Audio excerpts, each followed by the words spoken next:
Oke, halo semua. Kali ini kita akan bahas mengenai kompleksitas pada desain software. Dan untuk pembahasan kali ini, kita akan bagi videonya menjadi beberapa part ya. Dan untuk video pertama kali ini, kita akan bahas mengenai definisi dari kompleksitas. Sebelum masuk ke topik pembahasannya, aku mau disclaimer dulu bahwa konten video ini itu sebagian besar diadopsi dari buku yang berjudul A Philosophy of Software Design. Dan tentunya seri konten ini tidak akan membahas seluruh isi bukunya ya. Jadi silakan kalian baca sendirilah untuk bukunya agar dapat informasi yang lebih lengkap serta menghargai penulis bukunya, yaitu Pak John Osterhout. Nah, sekilas tentang bukunya. Jadi buku ini merupakan buku yang berjudul A Philosophy of Software Design yang ditulis oleh John Osterhout yang terbit pada tahun 2018. Buku ini banyak banget membahas mengenai masalah kompleksitas ya, terutama dari sisi definisinya, terus bagaimana menyelesaikannya, mengapa perlu diselesaikan, dan lain-lain. Jadi kalau kalian setelah nonton video ini, pengen baca lebih lanjut, pengen tahu informasi lebih lanjutnya, kalian silahkan baca bukunya sendiri. Oke, tanpa berlama-lama, mari kita masuk ke pembahasannya. Jadi, apa itu definisi dari kompleksitas? Kalau kita mengacu ke bukunya, di buku itu tertulis, complexity is anything related to the structure of a software system that makes it hard to understand and modify the system.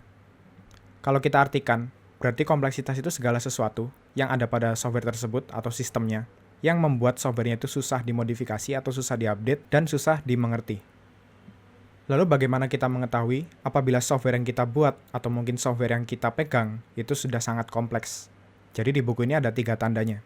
Yang pertama itu change amplification, dengan definisi perubahan kecil itu tuh membutuhkan usaha yang sangat besar atau tambahan fitur minor gitu, itu membuat kita perlu mengubah banyak hal gitu. Itu change amplification. Lalu yang kedua itu ada cognitive load. Cognitive load itu adalah seberapa banyak informasi yang perlu developer tersebut ketahui untuk membuat perubahan dalam project tersebut. Kalau semisal kita ingin menambahkan suatu fitur, tapi ternyata ada banyak hal yang perlu kita ketahui dari suatu sistem tersebut, sehingga cognitive load-nya tinggi. Jadi itu definisi dari cognitive load. Lalu yang terakhir, unknown unknowns, atau dapat kita artikan sebagai kita nggak tahu apa yang nggak kita ketahui gitu. Atau semisal, kalian ingin menambahkan suatu fitur atau memperbaiki suatu bug yang ada di sistem tersebut. Tapi kalian kesulitan melakukan hal tersebut karena kalian nggak tahu bagian mana aja yang perlu diganti, bagian mana aja yang berimpact. Nah, hal-hal kayak gitu, itu disebut sebagai unknown unknowns dan bisa jadi gejala bahwa sistem kalian itu sudah sangat-sangat kompleks. Kita akan bahas detail satu persatu ya. Yang pertama dimulai dari change amplification. Kalau mengacu ke definisi resminya, simple change require code modifications in many different places. Dan kalau kita artikan bahwa changes yang simple atau perubahan yang sangat-sangat sederhana, itu membutuhkan kita mengubah banyak bagian kode. Contoh yang ada di buku ini tuh kayak gini. Semisal kalian punya website yang memerlukan untuk memasang banner di setiap bagian halaman. Dan ternyata website kalian itu sudah banyak halamannya. Katakanlah sudah puluhan halaman, 10 halaman gitu misal. Nah, kalau sistem yang kompleks, kita perlu menambahkan banner tersebut di 10 halaman tersebut. Jadi capek juga kan kalau kita perlu ngeganti code-nya satu-satu di tiap halamannya. Dan berpotensi menimbulkan bug juga kalau ternyata kita lupa menambahkan gitu. Dan untuk solusi dari masalah tersebut, itu tuh kita dapat memanfaatkan suatu variabel atau suatu konfigurasi yang tersentral. Andai kata kita ingin ngeganti konten dari bannernya, mungkin warna bannernya kita ganti atau mungkin URL image-nya kita ganti. Ya kita cukup ngeganti dari file konfigurasi itu aja. Itu bakal lebih menyederhanakan lah alur proses development kita, sehingga ya bug-nya jadi lebih minim dan effort kita jadi lebih minim juga. Yang kedua ada cognitive load. Kalau dari definisinya itu, how much developers need to know in order to complete a task. Atau kalau kita artikan, seberapa banyak informasi yang perlu developer ketahui untuk menyelesaikan suatu task, baik itu menambahkan fitur atau memperbaiki bug. Nah, cognitive load yang tinggi, itu kan harus membuat developernya itu belajar lebih banyak, lebih lama waktu belajarnya. Dan hal ini itu tentu menghambat developernya itu untuk mengerjakan fitur-fiturnya atau memperbaiki bug-nya. Karena si developer tersebut perlu belajar lebih banyak juga kan. Nah, karena manusia sering kali lupa, jadi ya semakin banyak kita belajar dan kita perlu menyelesaikan sesuatu secara bersamaan, ya hal tersebut juga rawan bug.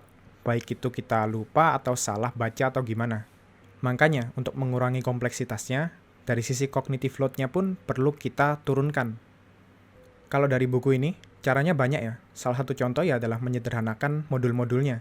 Kalau semula modul-modulnya itu kompleks, ada banyak interface yang perlu diketahui, yaitu perlu kita sederhanakan. Atau kalau dari level code, ya kita code-nya diperbaiki gitu. Kalau kita buat kayak variabel, fungsi, atau bahkan class, itu penamaannya perlu kita pikirkan dengan matang. Jangan sampai nama itu malah membingungkan dan membuat developernya itu perlu belajar dari sumber yang lain gitu. Semisal kita bisa menambahkan white space antara bagian code, terus jangan terlalu memisahkan beberapa bagian code menjadi banyak fungsi, yang dimana itu malah cenderung membingungkan, dan lain-lain. Di buku ini juga banyak dibahas mengenai contoh-contohnya. Lalu yang terakhir, dan yang paling berbahaya, yakni unknown unknowns. Kalau dari definisinya adalah, it is not obvious which piece of code must be modified to complete a task. Jadi kita nggak tahu, kalau kita ingin menambahkan fitur, atau bahkan memperbaiki bug, itu code mana aja yang perlu diganti. Nah itu kita nggak tahu hal-hal tersebut. Developernya nggak tahu, orang-orang di sekitarnya nggak tahu, supervisor atau tech lead-nya nggak tahu. Nah itu bisa jadi sangat berbahaya ya, karena nggak ada yang nge-maintain software-nya. Jadi effort kita untuk melakukan sesuatu itu sangat-sangat tinggi.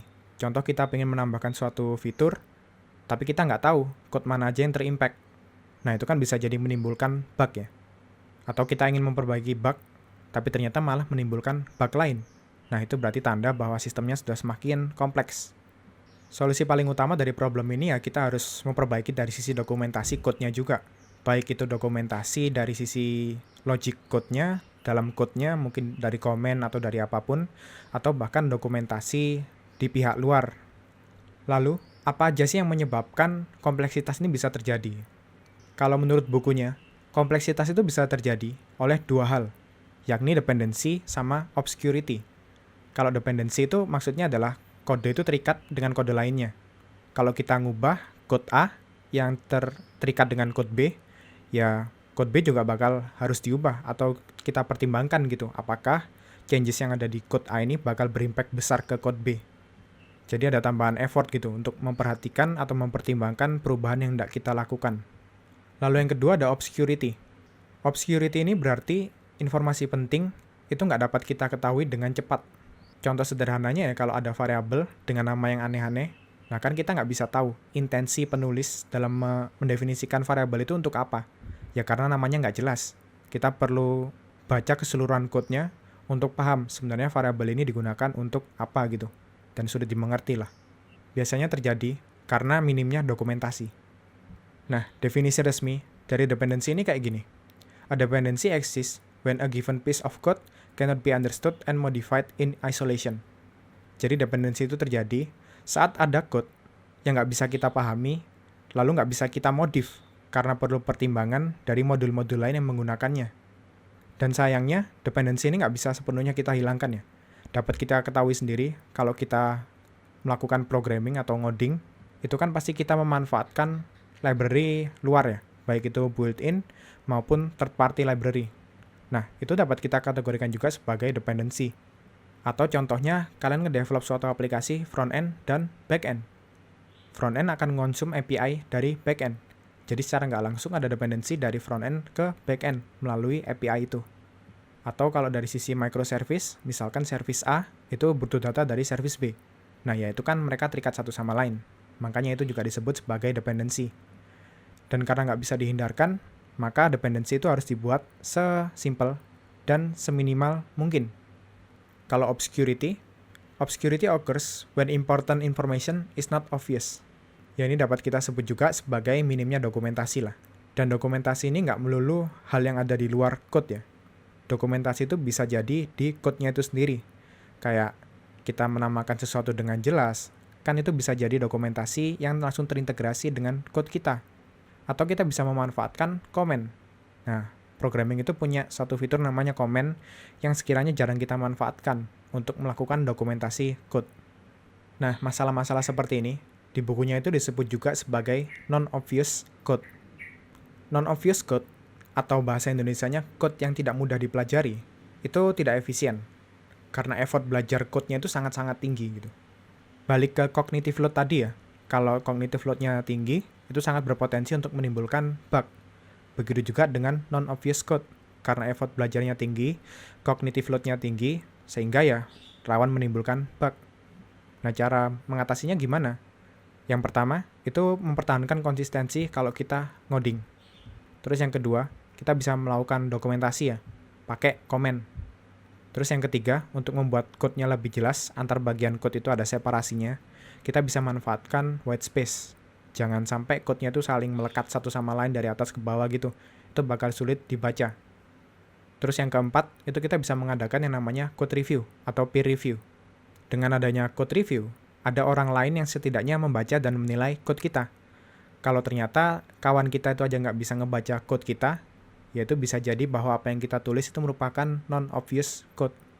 Karena sejatinya, code yang kita tulis itu diperuntukkan untuk orang lain, bukan untuk kita sendiri. Di buku ini juga di-state bahwa complexity is incremental. Complexity isn't caused by a single catastrophic error. It accumulates in lots of small chunks. Jadi praktik-praktik buruk kecil yang kita akumulasi secara terus-menerus itu dapat semakin gede masalahnya. Kompleksitasnya dari semula kecil, terus kita akumulasikan terus-menerus sampai dia jadi gede. Sebagian besar penyebabnya dari sana, bukan merupakan penyebab yang gede, misal kesalahan di sisin atau gimana. Biasanya nggak kayak gitu, melainkan kesalahan-kesalahan kecil yang kita akumulasikan. Nah, jadi setiap kali kita ngoding, itu umumnya bakal menimbulkan kesalahan-kesalahan kecil yang nantinya akan terakumulasi. Jadi di buku ini di-state bahwa working code is not enough. Dan umumnya, ada dua pendekatan saat kita menulis code. Yang pertama tactical, dan yang kedua adalah strategic. In the tactical approach, your main focus is to get something working, such as a new feature or a bug fix. Jadi fokus utama kalian pada saat kalian ngoding adalah menyelesaikan masalah yang kalian hadapi tepat di hadapan kalian.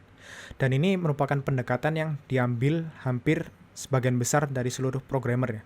Dan seringkali, tactical programming ini menimbulkan masalah-masalah kecil gitu. Karena kita hanya berfokus pada masalah di depan, sehingga ada masalah kecil yang nantinya akan terakumulasi. Dan kompleksitas itu terjadi karena hal-hal kecil yang terakumulasi. Jadi, tactical programming itu akan cenderung menimbulkan kompleksitas yang lebih tinggi. Lalu ada sebutan khusus untuk orang yang sering mengambil approach tactical ini, yakni tactical tornado. Tactical tornado is a prolific programmer who pumps out code far faster than others, but works in a totally tactical fashion. Jadi sebenarnya approach tactical itu cepat ya ngerjainnya. Dia sangat cepat menemukan masalahnya dan dia sangat cepat menemukan solusinya. Makanya orang yang ambil approach tactical itu bakal lebih cepat selesai pekerjaannya. Karena dia menemukan jalan pintas untuk menyelesaikan problemnya. Tapi yang menjadi masalah adalah kebanyakan cara kayak gitu akan menimbulkan banyak masalah ke depannya. Dan orang yang kebagian handover dari project tersebut yang dikerjakan si tactical tornado itu bakal kesusahan karena sudah banyak tambal sulamnya. Lalu bagaimana solusinya? Yakni dengan strategic programming. Your primary goal must be produce a great design, which also happens to work. Balik ke statement sebelumnya, working code is not enough. Code yang sudah kalian tulis itu sebenarnya nggak cukup. Jadi kalian harus banyak memikirkan desain secara keseluruhan dari project tersebut atau code tersebut. Jangan sampai jalan pintas yang kalian gunakan itu kedepannya akan nyusahin. Kalau di buku ini sering disebut sebagai investasi ya. Investasi waktu untuk meningkatkan kualitas softwarenya. Bisa jadi kita pikir lebih hati-hati untuk approach-nya, untuk cara penyelesaiannya, untuk solusinya, atau apapun itu untuk meningkatkan kualitas softwarenya. Dan ini nggak melulu improvement yang sangat besar ya. Ini bisa kita cicil dengan invest sedikit waktu, tapi secara rutin. Nah, kalau kita simpulkan mengenai taktikal sama strategik ini, kalau taktikal, itu dia poin positifnya pekerjaannya cepat selesai. Karena jelas dia mengambil lebih banyak jalan pintas. Tapi kalau strategik, itu lebih lama untuk mikirin solusi dari problem yang dihadapi. Karena dia nggak hanya memikirkan satu solusi, melainkan solusi alternatif lain yang sekiranya lebih bisa mempertahankan kualitas code, itu juga perlu dipikirkan. Nah, kalau taktikal tadi dia mengambil solusi yang paling cepat, tapi kalau strategik itu jelas harus mempertimbangkan solusi-solusi lain. Kalau poin negatifnya, tactical programming itu sangat berpotensi untuk menimbulkan yang namanya spaghetti code, dan ini merupakan code smell. Atau gampangannya, code-nya kacau lah, banyak tambal sulamnya. Tapi kalau strategik, itu dapat membuat code-nya jauh lebih rapi. Dan tactical jelas akan berpotensi untuk menimbulkan bug-bug lain. Tapi kalau strategik, itu dia udah tahu potensi bug-nya itu di mana, serta mitigasi resiko yang bisa dilakukan itu seperti apa. Karena sudah benar-benar dipikirkan untuk penyelesaian masalahnya. Nah, terakhir, taktikal itu akan cenderung menambah kompleksitasnya. Lalu strategik itu akan mengurangi kompleksitas untuk jangka panjang. Ini ada grafik yang menarik dari bukunya, yaitu perbandingan antara strategik dengan taktikal. Garis biru itu menggambarkan progres kita kalau kita menggunakan strategic programming, sementara garis merah itu yang taktikal. Dapat kita lihat kalau strategik itu dia linear dengan waktu serta total progres dari proyeknya. Jadi semakin panjang waktunya, total progresnya pun juga semakin banyak.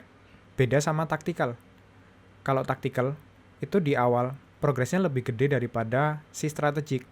Tapi seiring berjalannya waktu, progres dari taktikal ini malah cenderung stagnan. Sementara strategik, dia terus melesat ke atas. Nah, ini terjadi karena taktikal itu dia menang di awal. Karena developernya itu rajin mengambil jalan pintas. Tapi saat proyeknya semakin berkembang, semakin evolve, ya mereka harus bersih-bersih. Mereka harus memikirkan cara gimana misal fitur-fitur yang baru masuk itu bisa fit dengan sistem yang udah tambal sulam. Karena approach dari tactical. Nah, terus mengatasi hal ini, itu kayak gimana? Yang jelas, investasi ya. Dari waktu development kalian setiap hari, itu kita bisa luangin waktu sekitar 10% sampai 20%. Tapi itu kita lakukan secara rutin untuk memikirkan alternatif solusi lain yang sekiranya lebih fit, sekiranya lebih cocok dengan desain sistem kita sekarang.